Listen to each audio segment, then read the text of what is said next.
Good morning. They don't tell you everything at seminary. Like the day you get to do your sermon, it's going to be 100 zillion degrees. Welcome to First Parish of Concord. My name is Ken Langer, and I am your summer minister. If you're online, please feel welcome to participate fully in the chat. If you're here in person and have questions about accessibility or the building, please see our ushers or any staff members. No children today, but we do have the drawing sheet I put in the pews for you to work on if you'd like. It also has today's question for reflection. Also, last week's answers to the question are out there on the bulletin board if you'd like to see what other people have been writing. Also in your pews you can find a connection card if you would like to connect with us. And there's also an orange new thing here, Joys and Sorrows card, if you would like to share a joy or concern in the service. The orange cards will be collected before the sermon. Our COVID precautions are masking in the building, distancing as you wish, and increasing our ventilation, which we need more of today. We are glad to be a highly vaccinated community. Today we welcome the Concords, of course, who are a musical ensemble of First Parish of Concord. Today is Sunday, July 24th. It is Cousins Day. So be sure to get out there and write your cousins and say hello. It's also Pioneer Day. Anybody know what that is? No? Okay. A Utah state holiday that celebrates the settling of the Mormon pioneers in the Great Salt Lake area, where they established the Church of Jesus Christ of Latter-day Saints, the only denomination longer than Unitarian Universalism. Today our theme is the myth of perfection. In this church, we do not ask everyone to look the same, think the same, believe the same thing, or identify the same way. What we do ask is that we respect the worth and dignity of each individual in our own words, deeds, and our actions. All who believe in love are welcome here. I now invite you, all of you, to take a moment to greet your neighbor and wave to our online friends, which I assume there are a lot of today.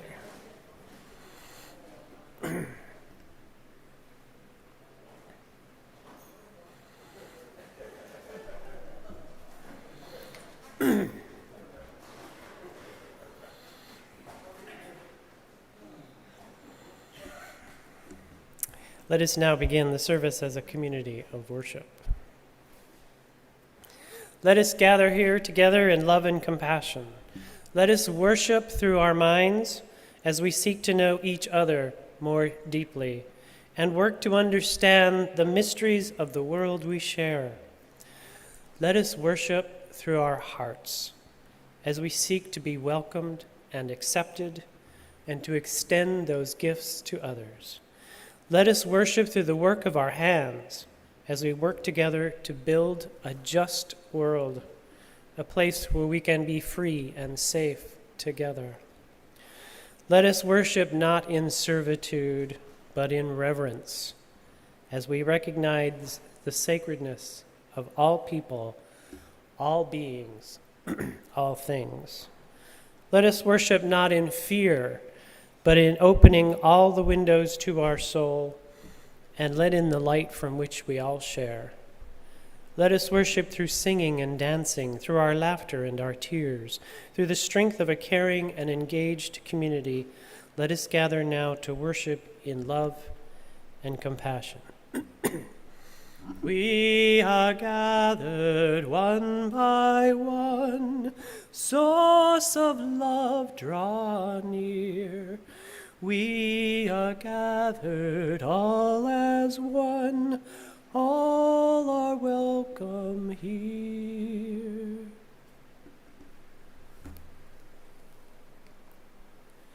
May the chalice we now kindle, the symbol of our living faith, inspire us to use our power to heal with love, to help with compassion, to bless with joy, and to serve the spirit of freedom in the fullness of community.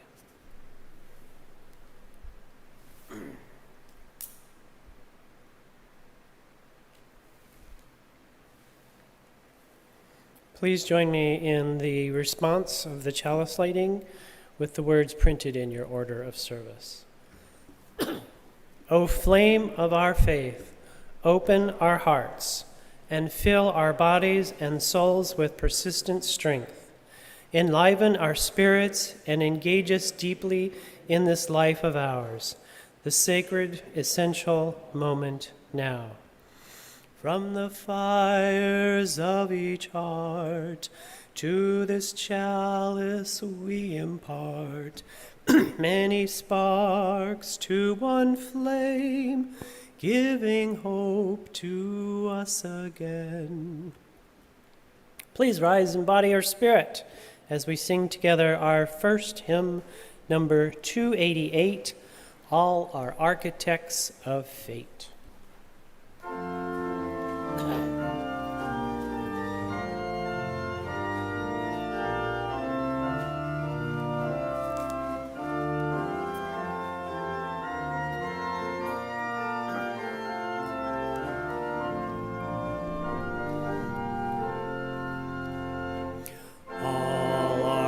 Architects of fate, working in these walls of time, some with massive deeds and great, some with ornaments of rhyme. For the structure that we raise, time is with materials filled. Our todays and yesterdays,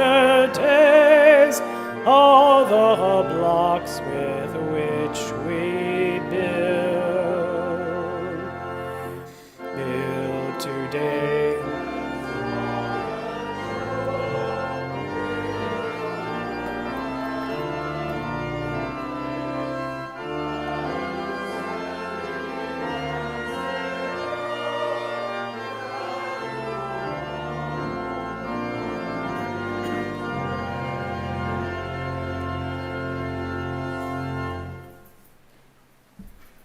Please join me for the responsive reading, number 551.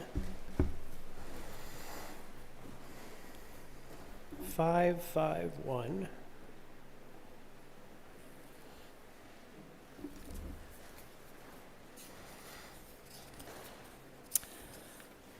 And please read the italicized parts.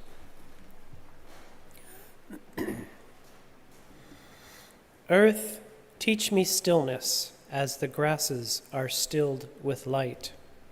Earth, teach me suffering as old stones suffer with memory. Earth, teach me caring as parents who secure their young. Earth, teach me courage as a tree which stands all alone. Earth, teach me limitation as the ant which crawls on the ground.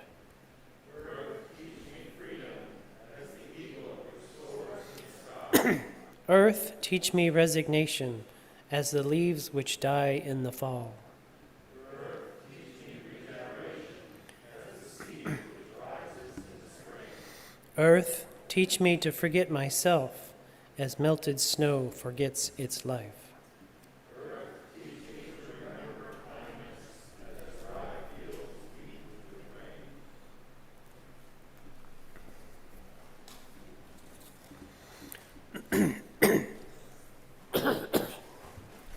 I have two readings for you today. The first one is from Michelle Obama from a book she wrote called Becoming. She says, "Let's invite one another in. Maybe then we can begin to fear less, to make fewer wrong assumptions, to let go of the biases and stereotypes that unnecessarily divide us. Maybe we can better embrace the ways we are the same. It's not about being perfect. It's not about where you get yourself in the end. There's power in allowing yourself to be known and heard, in owning your own unique story, in using your authentic voice. And there's grace in being willing to know and hear others. This, for me, is how we become." The second reading is from Hermann Hesse, a book called The Glass Bead Game. "There is truth, my boy, but the doctrine you desire, absolute, perfect dogma that alone provides wisdom, does not exist. Nor should you long for a perfect doctrine, my friend. Rather, you should long for the perfection of yourself. The deity is within you, not in ideas and books. Truth is lived, not taught." The Concords will now sing "Straighten Up and Fly Right."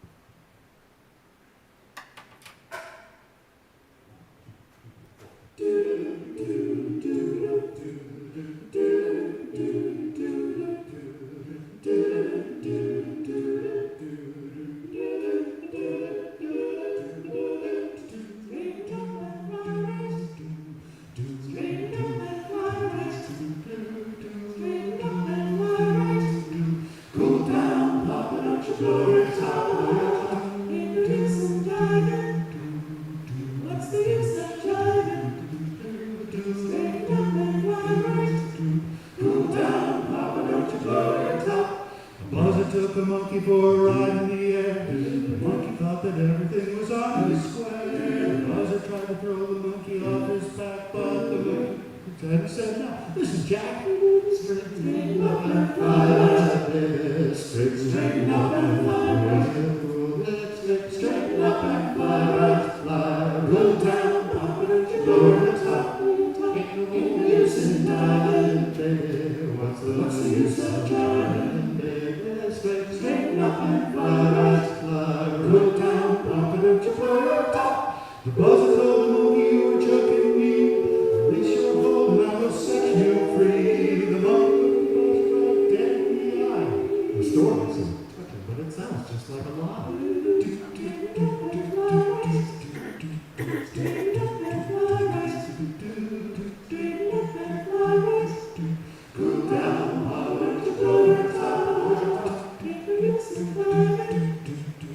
What's the use of trying?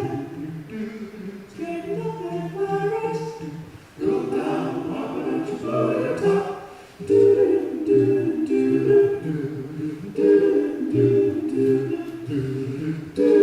door top.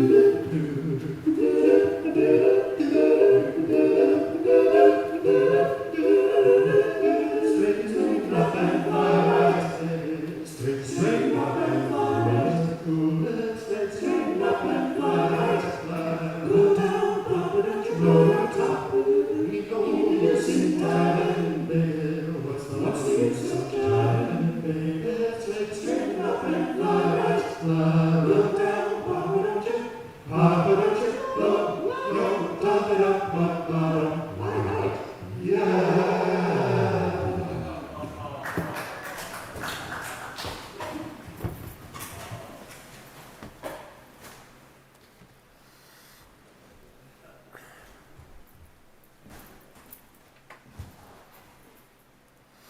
see, that's exactly what we need on a hot day like today, is some really cool music. So thank you for that. That was great. This sermon today is the first in a series of 4 sermons I'm going to give, and they're based on a side mission I gave myself when I joined seminary about 3 years ago. Besides all the books you have to read and the papers you have to write, and it goes on and on, I added something on top of that, which is I wanted to really solidify my own personal theology. I had questions. So I came up with quite a few answers, actually, and I put them together in a book. And it's called The Emergence of God, although I use the G word in a different way. And the sideline here is The Intersection of Science, Nature, and Spirituality. Now, I'm not going to lecture on the book itself, but I'm going to give a series of sermons on 4 themes that kept popping up and became very important for building the rest of the theology I came up with. And the first one is the myth of perfection. Now, when I was a boy, my family used to go to a different church every Sunday. One Sunday, we went to this one church where they do communion differently than the Catholic style, where you go up and you get the, What they do is, and I think it used to be done here in this church, because you've got the little thingies in there, right? Is you pass along the communion plates down the aisles.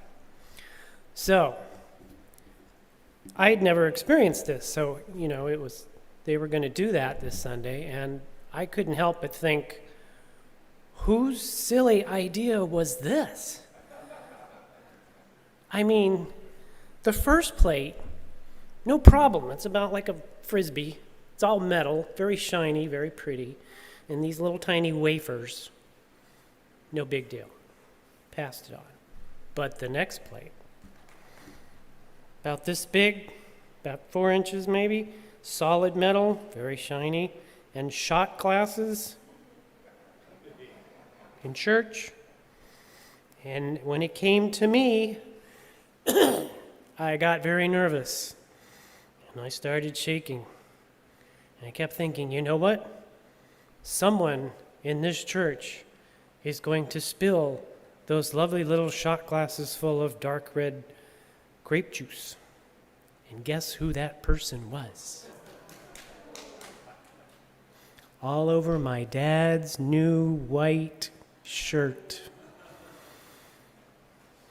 When it was all over, he looked like an episode of Law and Order. We never went back to that church. My father had at least 2 annoying habits. One was that he didn't talk about his feelings, and the second was that he was a bit of a perfectionist. I suspect we kept going to different churches because he was looking for the perfect church. You know the one, the glorious building, awesome stained glass windows. Everyone in the pews is really nice and invites you over for dinner. Where the playground has gilded golden swing sets. And the minister is the most eloquent speaker you've ever heard. And there's always plenty of free parking. We never did find that perfect church, but now I know why. It's because there is no perfect church. I know this one comes really close. I know. In fact, there is no perfect anything. Perfection is a myth, and our culture is obsessed with perfection. We are bombarded by ads that claim to help us become more perfect. Social media helps us create an image to others that suggests We are living the perfect life. People are always in pursuit of the perfect house, the perfect car, the perfect vacation. Medical ads make us believe that if we would just take the right pill, our lives would be perfect. The Greek philosopher Plato claimed that everything we know has a perfect ideal that exists in the realm of thought. He called these ideals the perfect forms, and according to him, everything has one. This concept worked its way into early Christianity and has become part of our culture, though we don't always recognize it.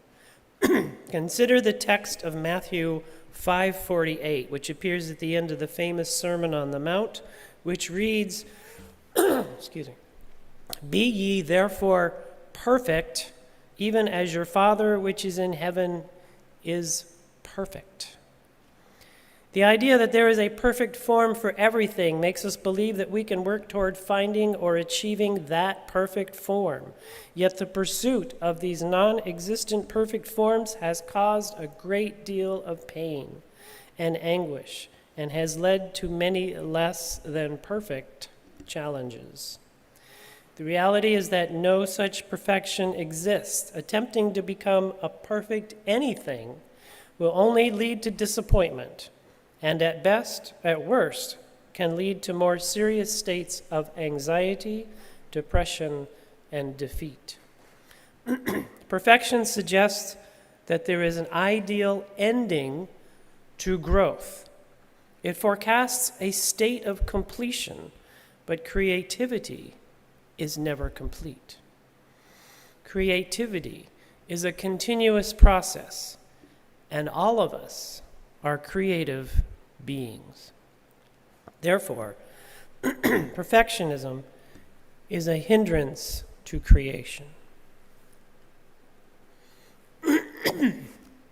Excuse me.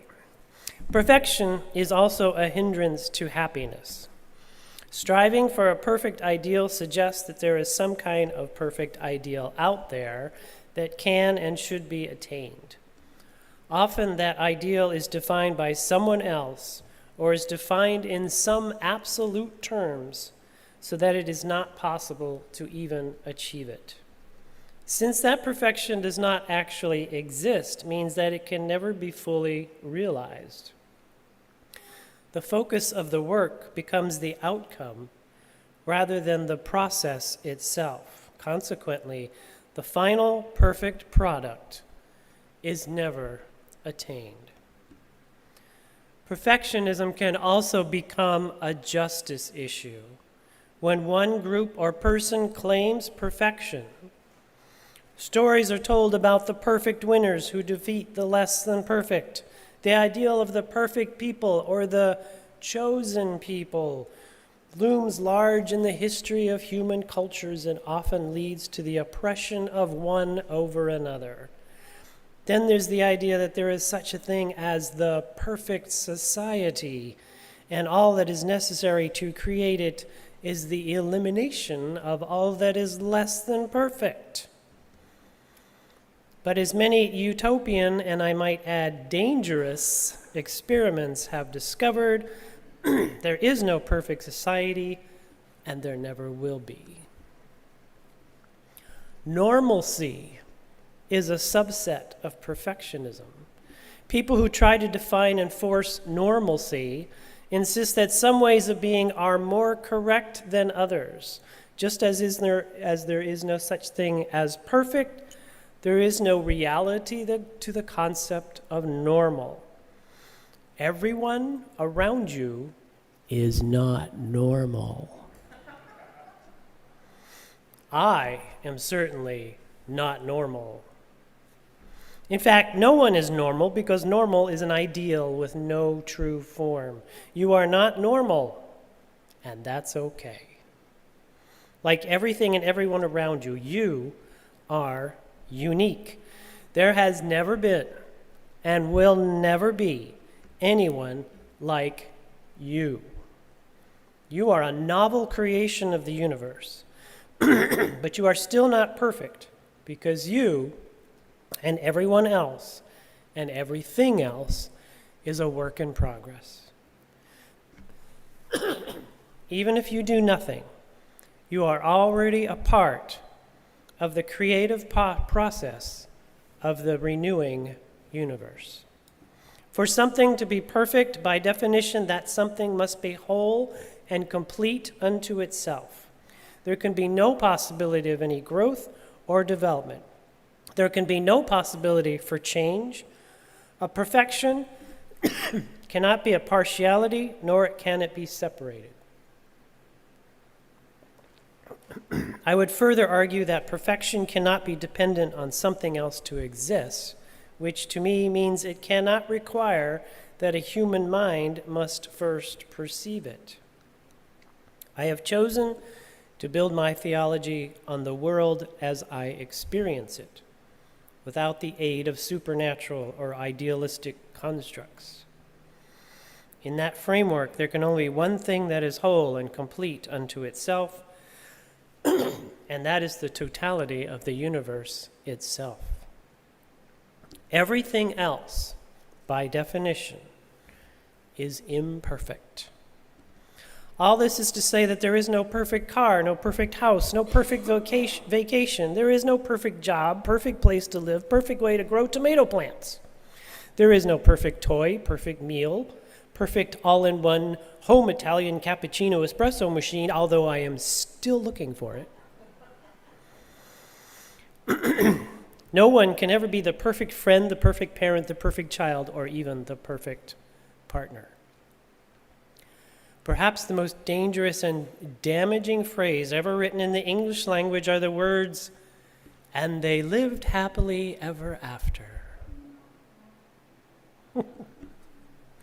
I am aware of no one who simply got married and then lived the perfect life for the rest of their days, yet this is what is promised.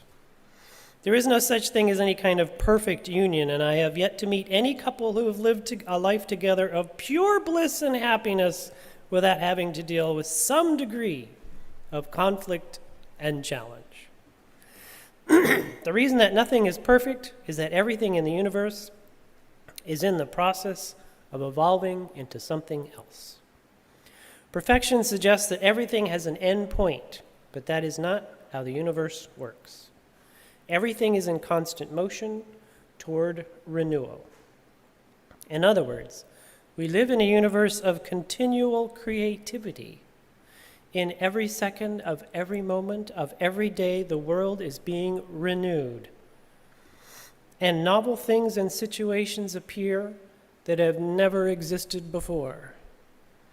I know that sometimes it doesn't seem that way, but when you walk out that door of the church today, the world will be completely new. The temperature will have changed. The grass will have grown. Different people will have appeared. A new flower will have blossomed. Time will have progressed. The earth will have moved. The solar system will have turned a little more in its arm of the galaxy, and the universe will have expanded. Whether or not you choose to take notice of these things, they will happen nonetheless, and the world will be different than before. New things are always evolving from the combination of existing things, and existing things are always decaying to create new source materials. Growth and decay is the ongoing engine of creativity in the universe. This means that nothing can be perfect because it is always evolving into something that will yet evolve into something else. This constant flux means that to maintain something in a certain condition, a constant input of work and attention is needed. Maybe the phrase, "and they lived happily ever after," should read, "and after many years of couples counseling, financial advising, decent childcare, individual therapy, gestalt, screaming, and hot yoga, they lived a fairly manageable and pleasant life." A good relationship or partnership, or any endeavor of importance, requires constant care and attention to maintain, as does a place to live, a career, a garden, or a car. The same can be said for living a good life. There is no such thing as a perfect life, but there is the possibility of a good life, and good is good enough. So the next time you spill wine on someone else's new shirt, take a deep breath and remind yourself that you are not perfect, but you are a beautiful part of a beautiful universe in which all is a work in progress. In the name of that which you hold in your heart to be sacred, may it be so. I invite you to reflect upon the following question, and if you so choose, write about it on the paper in the pews, and I'll leave it in the hallway for next week. We are not going to have coffee hour today because we would like to live. So if you'd like to reflect on that afterwards a little bit, you can do that. The question is, where do you demand perfection from yourself? And where do you expect perfection from others? The Concords will now provide us a rendition of Amazing Grace.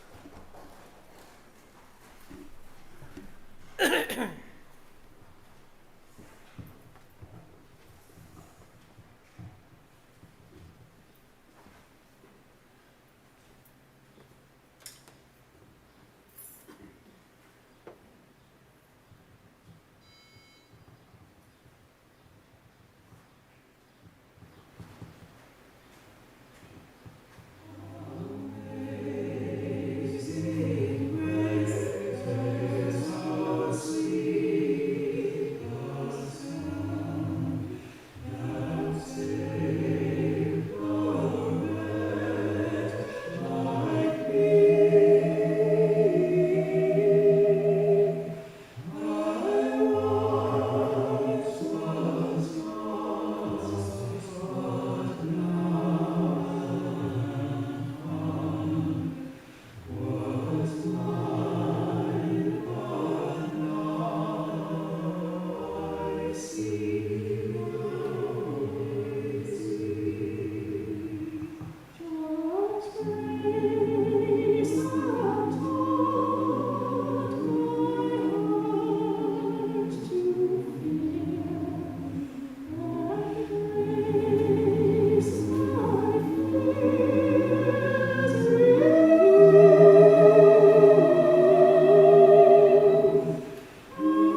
Thank you for that.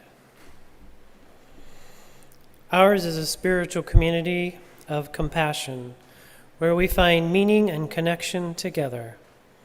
We take this time to share our concerns within the support of this beloved community. I have two to report today. Nan J. had surgery on a broken finger this week and would appreciate cards or emails to help her through her recovery. You can see a pastoral care team member to get the address later this week. Diane C.'s daughter, Kim, had major surgery last Thursday, and I think the last report I got is she's doing okay. If you would like to offer prayers, encouragements, or other forms of care for those who, did anybody fill out a card today? No, okay, so we won't do that. We're not going to visit the pastoral concerns table at coffee hour because we're not doing that. If you would like to call out a name of someone who you hold dear in your heart, I invite you to do that now.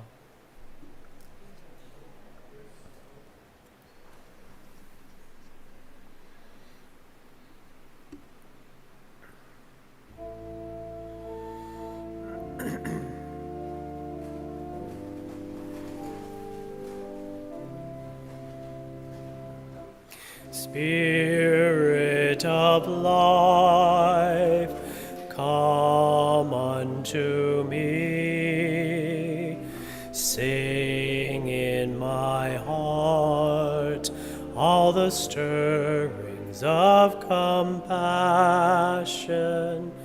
Blow in the wind, rise in the sea. Move in the hand, giving life the shape of justice. Roots hold me close, wings set me free. Spirit of life, come to me, come to me.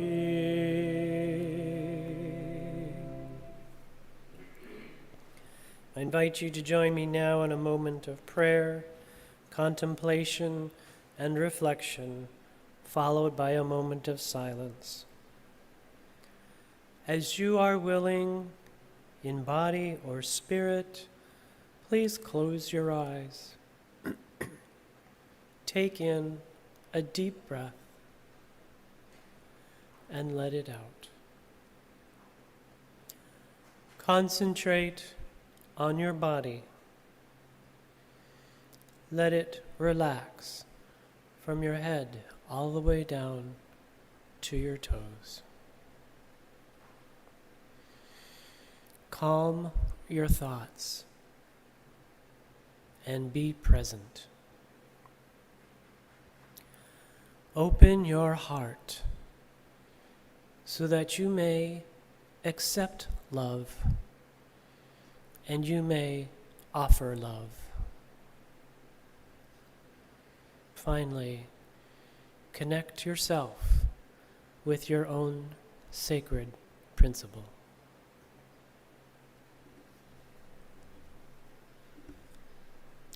Spirit of life, creative presence, energy of being, sacred one, be with us and hear us. We continue to hold in our heart the people of Ukraine and the war and suffering they must go through.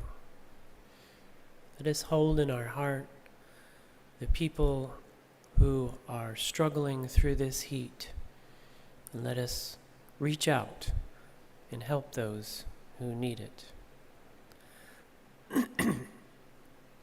May we also hold in our heart the things that have not been spoken today. May we become the blessed community we hope to be. Let us find a moment of stillness.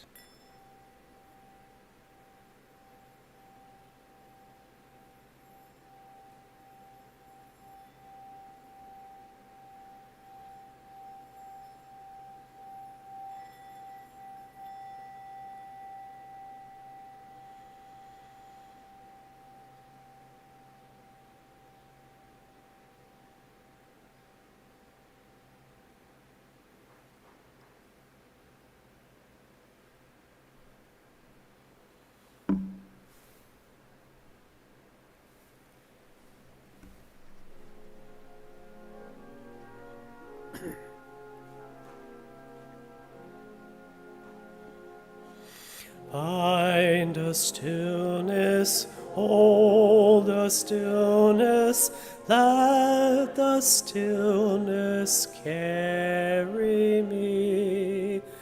Find the silence, hold the silence, let the silence carry me. In the Spirit, by the Spirit, with the Spirit giving power, I will find true harmony.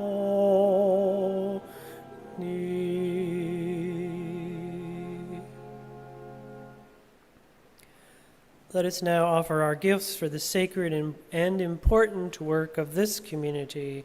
You can donate here in person or online. If you are a visitor, please consider yourselves our guest and save your donation until you are ready to join us. The Concords will now sing or perform the Bore by Bach.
Oh, come on, let's give them a hand. They were great.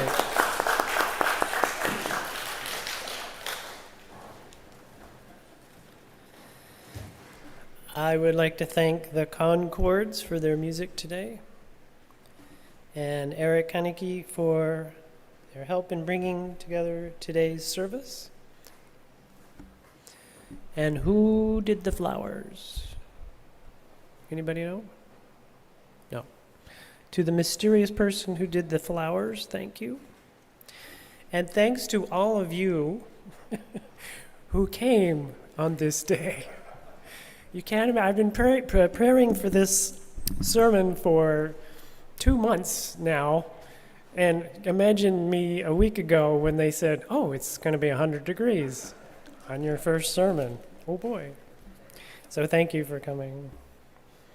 If you would like to keep up to date on upcoming events and activities here at First Parish, please read or sign up online to receive the First Parish Weekly newsletter that comes out every Friday. As I said, we will not do coffee hour today because we are not French fries. Not yet. Oh, we're crinkling, I know. Please join me and rise in body or spirit as we sing our closing hymn, number 345.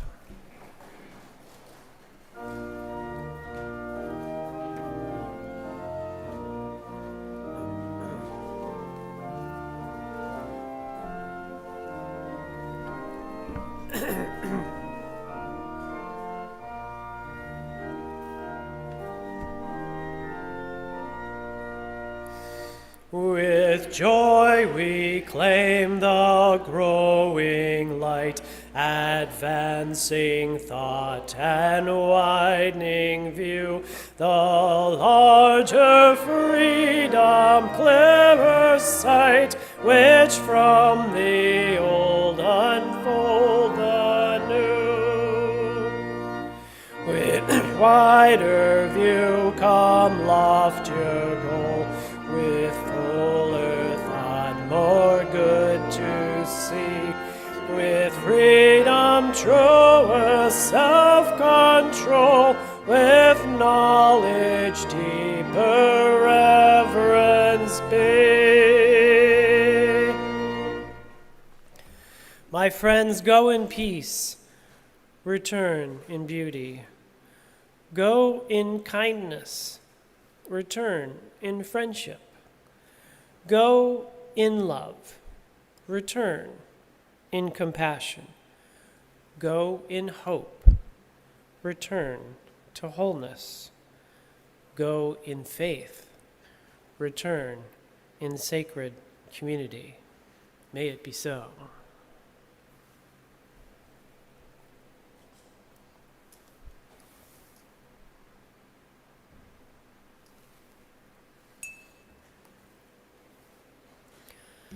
Please join me in the benediction that is in your order of service. Go out into the world in peace. Have courage. Hold on to what is good. Return to no person evil for evil. Strengthen the faint-hearted. Support the weak. Help the suffering. Honor all beings. May it be so. And now the Concords will do the postlude. Please have a seat and enjoy the postlude.